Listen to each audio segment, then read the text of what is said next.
देशात पंतप्रधान नरेंद्र मोदी, राज्यात मुख्यमंत्री देवेंद्र फडणवीस, उपमुख्यमंत्री एकनाथ शिंदे आणि अजित पवार यांच्या नेतृत्वाखाली महायुती सरकार स्थापन झाल्यानंतर कोल्हापुरात विजयाचा जल्लोष साजरा करण्यात आला आहे.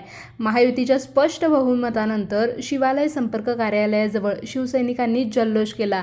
यावेळी आमदार राजेश क्षीरसागर म्हणाले की कोल्हापूरकरांनी केवळ सत्तांतर केले नाही, तर भविष्यातील आधुनिक आणि सुसज्ज कोल्हापूरच्या संकल्पनेवर विश्वास दाखवला आहे. केंद्र आणि राज्य सरकारच्या माध्यमातून शहरासाठी कोट्यवधींचा निधी मिळाल्यामुळेच जनतेने महायुतीलाच साथ दिली, असे त्यांनी स्पष्ट केले. विजयोत्सवात नवनियुक्त नगरसेवक ऋतुराज क्षीरसागर, युवा नेते पुष्कराज क्षीरसागर, नगरसेविका मंगल साळोखे, दीपा ठाणेकर, विशाल शिराळे, अजय इंगवले यांच्यासह शिवसैनिक मोठ्या संख्येने सहभागी झाले. यावेळी महिलांनी कोल्हापूर कसं, लाडक्या बहिणी म्हणतील तसंच अशा घोषणा देत आनंद व्यक्त केला आहे.